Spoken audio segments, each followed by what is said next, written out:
My YouTube channel. कैसे आप सब, मेरी सिस्टर सब कैसी हैं, मेरी यूट्यूब फैमिली कैसी है।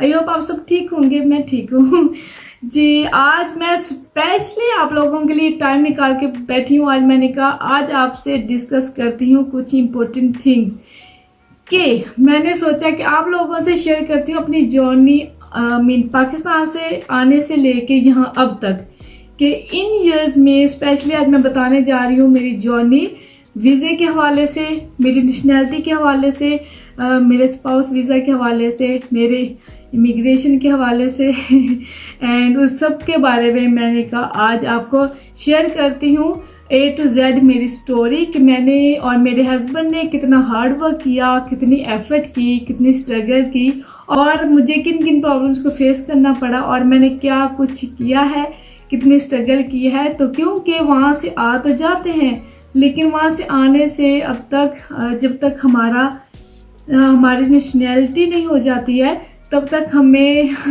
बहुत कुछ करना पड़ता है और तब तक हमारा जो है हेडिक वो फिनिश नहीं होता है जब तक हम यहाँ के पक्के बंदे ना हो जाएं। तो फाइनली मुझे माशाल्लाह मिल चुका है मेरा पासपोर्ट एंड मैं यहाँ की ब्रिटिश सिटीजनशिप बन चुकी हूँ। तो मैंने सोचा चले जी अब मैं शेयर करती हूँ आपसे फुल स्टोरी। तो फर्स्ट ऑफ ऑल तो उनके लिए जो आना चाहती हैं या जो अभी तक यहाँ आई हैं लेकिन उनके लिए थोड़ा सा प्रॉब्लम हो जाता है कि क्या करते हैं क्या नहीं करते हैं, तो मैं कहा चलें आज उन्हीं क्वेश्चंस के देती हूँ मैं आंसर। तो वाकई जब हम शादी तो कर लेते हैं, मैरिड हो जाते हैं बाहर के लड़के से लेकिन उसके बाद भी हमें बहुत कुछ करना पड़ता है, इजी नहीं होता है। तो जी तो शादी के बाद तो हस्बैंड आ गए थे और मैं वहीं पे थी और क्योंकि टाइम लगता है एंड उसके लिए हस्बैंड को मीन इनकम वगैरह चाहिए थी या कुछ उन्होंने डॉक्यूमेंट्स अपने कंप्लीट करने थे, बहुत सारे डॉक्यूमेंट्स बनाने पड़ते हैं। और यह है कि हस्बैंड ने खुद से अप्लाई किया था माशाल्लाह, हस्बैंड ने खुद से अपना सारा पेपर वर्क किया था, सारा इकट्ठा करके उन्होंने लॉयर को नहीं कहा था, मीन विदाउट लॉयर उन्होंने सारा काम खुद किया था माशाल्लाह। और हो जाता है इजली क्योंकि लॉयर्स का होता है कि थोड़ा सा काम लंबा खिंच जाता है, थोड़ा सा लॉन्ग टाइम लग जाता है। तो हस्बैंड ने खुद किया था माशाल्लाह और अप्लाई उन्होंने नहीं किया था, मैंने वहाँ पे अप्लाई किया था। और फर्स्ट ऑफ ऑल बेसिकली क्या है कि जी वहाँ पे B2 करने के लिए मैंने वहाँ पे एडमिशन लिया था और 2-3 मंथ में ही मैंने वो करके एग्ज़ाम दे के B2 कंप्लीट कर लिया था। और क्योंकि अभी मेरे पास वो नहीं है क्योंकि वो एक्स्ट्रा था, अभी मुझे मिला नहीं है तो मैंने वरना ज़रूर आपको दिखाती हूँ जब वो मुझे मिला था ना, क्योंकि वो मिलता है उसका होना बहुत ज़रूरी है क्योंकि उसी की बेस पे वीज़ा वगैरह अप्लाई किया जाता है एजुकेशन पे भी। तो वो मैंने अल्हम्दुलिल्लाह कंप्लीट किया था एंड जल्दी ही कर लिया था और तब मुझे बहुत ज़्यादा हैप्पीनेस हुई थी। तो देन उसके बाद फिर हमने वीज़ा अप्लाई कर दिया था सब कुछ। और ये है कि उसके अप्लाई करने के बाद मेरा वीज़ा माशाल्लाह उसी टाइम लग चुका था। हाँ ये है कि उसके साथ वहाँ पे अपना मेडिकल भी करवाना पड़ता है सब और इस तरह से। अच्छा ये है मेरे पास, मुझे याद है वो डेज याद आ गए जब मैं गई थी सिस्टर के साथ अपना सारा मेडिकल चेकअप करवाया था, वो भी बहुत होना ज़रूरी है वो ये इस तरह से ये वाला है। और तो उसके बाद सेकंड स्टेप क्या होता है कि यहाँ पे आने के बाद मेरा वीज़ा लगा हुआ था माशाल्लाह और जब 2.5 ईयर हो जाते मीन 2 ईयर के बाद एक तो वीज़ा भी फिनिश हो जाता है, वो भी करवाना पड़ता है। और उसके बाद 2 ईयर के बाद मैंने दोबारा अप्लाई किया था या 2016 में मैंने किया था A1 करना यहाँ पे बहुत इम्पोर्टेंट है।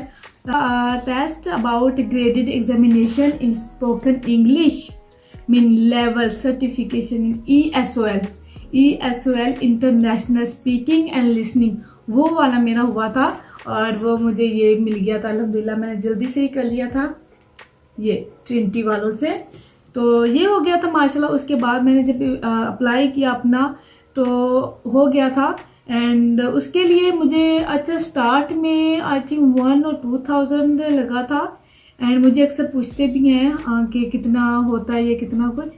और उसके बाद जब मैंने 2.5 ईयर के बाद किया था देन आई थिंक 1,500 पाउंड मुझे लगा था, वो करते होते हैं। और उसके लिए ये A1 करना बहुत ही ज़रूरी है। लिसनिंग एंड स्पीकिंग था, बहुत इजी था, मुझे आज भी याद है।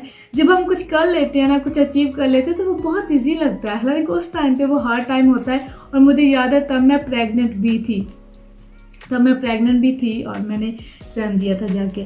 और उसके बाद जी जो A1 था वो ग्रेड 2 था और उसके बाद ग्रेड 5 आया था। उसके बाद मैंने कौन एग्ज़ाम दिया था, वो भी ट्रिनिटी कॉलेज से ही दिया था और वो था B1। वो भी ESL की तरफ था, इंटरनेशनल एंट्री 3।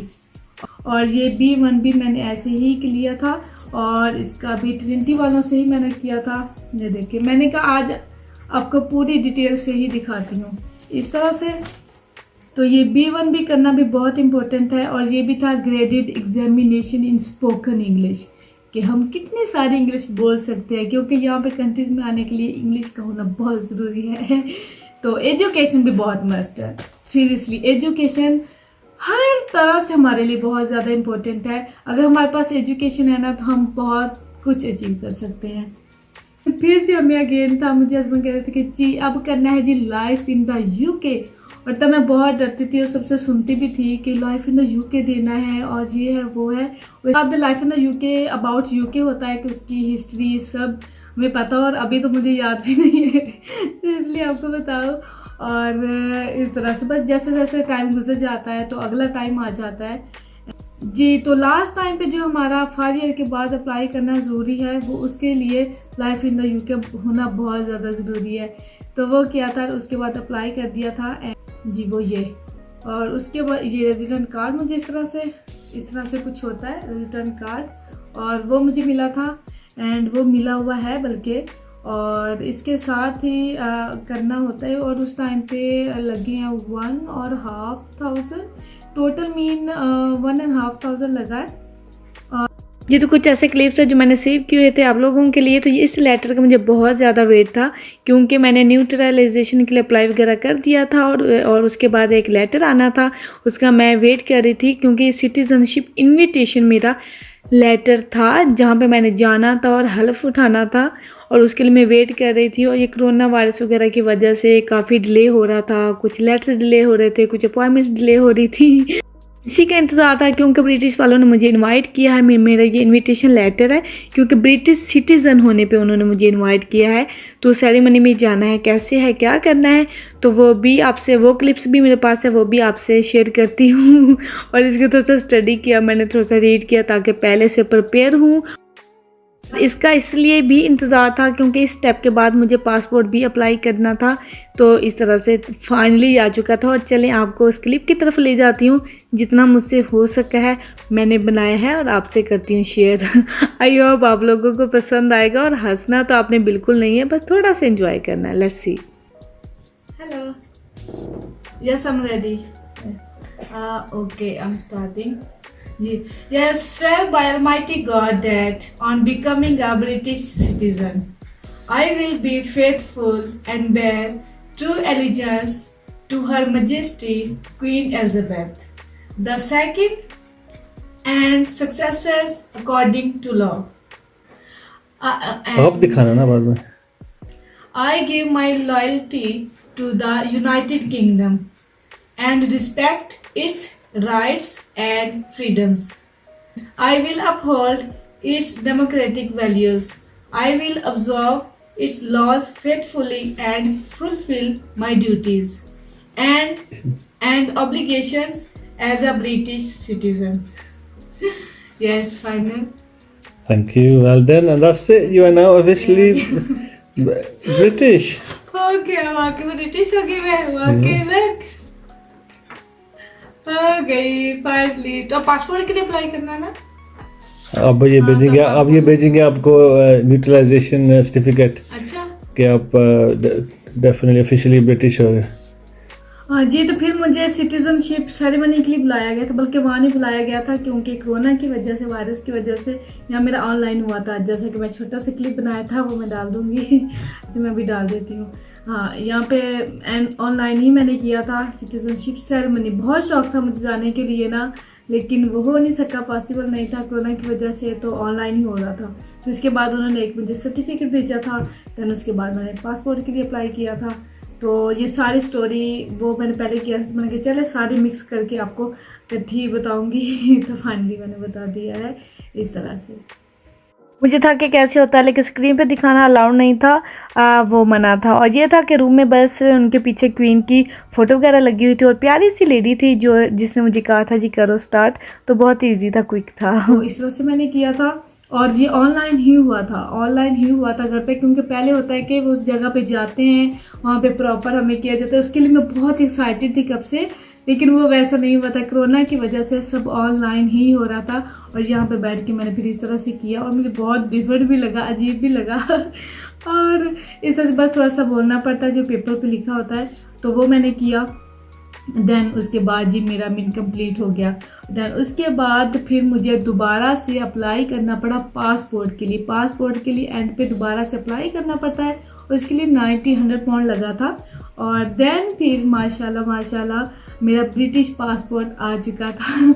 ये देखिए, ये मेरा जी है ब्रिटिश पासपोर्ट। और पहले ये थोड़ा सा मैरून से कलर में होता था और अभी ये इन्होंने थोड़ा सा ब्लैक, नेवी ब्लू भी नहीं है, नेवी ब्लू ब्लैक सा है, और उन्होंने ये और इसमें थोड़ा सा उन्होंने चेंज किया है।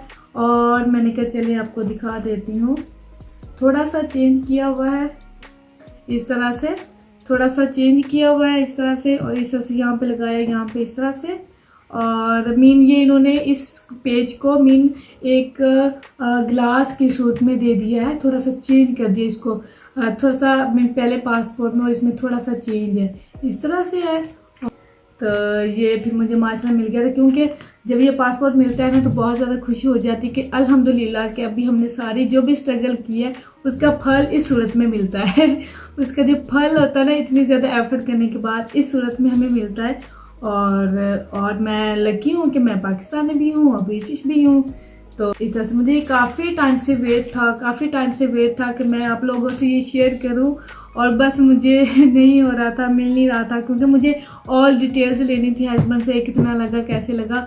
और इसके लिए मुझे मिनिमम हमारे लगे हैं 6,000 और 7,000 पाउंड लग जाता है। तो इस तरह से ये थी मेरी जर्नी। और ऑनलाइन भी मैंने किया, मुझे बहुत मज़ा आया और बड़ा अच्छा लगता है जब इस तरह से होता है। और जब हम इतनी ज़्यादा एफर्ट करते हैं, इतनी स्ट्रगल करते हैं, और मेरे हस्बैंड की फुल सपोर्ट थी माशाल्लाह, जो कुछ मैंने किया और उसके बाद मीन माशाल्लाह बच्चों के साथ और घर के साथ बहुत सारे कामों के साथ मैंने अपनी माशाल्लाह स्टडी को भी किया, इतनी ज़्यादा एफर्ट भी की, और उसके बाद ये हमें मिलता है। और हैप्पीनेस क्यों ना हो, बिल्कुल होती, क्योंकि ये हमारी मेहनत का सिला है। जो मेहनत का सिला हमें मिलता है ना अच्छी थिंग्स में, तो बहुत ज़्यादा खुशी होती है। तो इस तरह से मेरा ये था, मेरा एंड था। तो अल्हम्दुलिल्लाह अब ये फाइनल हो गया, लेकिन इसके बाद स्टेप्स कभी भी फिनिश नहीं होते, कुछ ना कुछ करना होता है। तब भी इंशाल्लाह ताला मैंने करनी है ड्राइविंग, बस इंशाल्लाह ताला। तो बस अब वो टारगेट है, तो बस शुक्र है अल्लाह का। तो इसमें वैसे मेरे हस्बैंड ने बहुत साथ दिया मीन, क्योंकि full effort, full struggle, hard work ज़्यादा उनका था, और उनको मैं बहुत ज़्यादा अप्रिशिएट बल्कि सल्यूट करती हूँ हस्बैंड को जो इतनी ज़्यादा स्ट्रगल करते हैं और हम यहाँ पे हैं। तो इसके साथ ही जी होता है यहाँ पे आज का व्लॉग फिनिश। आई होप आप लोगों को पसंद आया हो मेरा जर्नी का व्लॉग, मैंने क्या किया कैसे किया। बहुत ज़्यादा एफर्ट करनी होती है, और इस तरह बातें करना, इस तरह करना आसान है, लेकिन जब हम कुछ करते हैं ना तब हमें अंदाज़ा होता है कि हम क्या करते हैं और कितना हार्ड वर्क करते हैं। तो आई होप आप लोगों को पसंद आया हो, कुछ हेल्प भी मिली हो। तो बस मुझे दुआ में याद रखिएगा और अपना ढेर सारा ख्याल रखें। ओके जी, अल्लाह हाफिज़।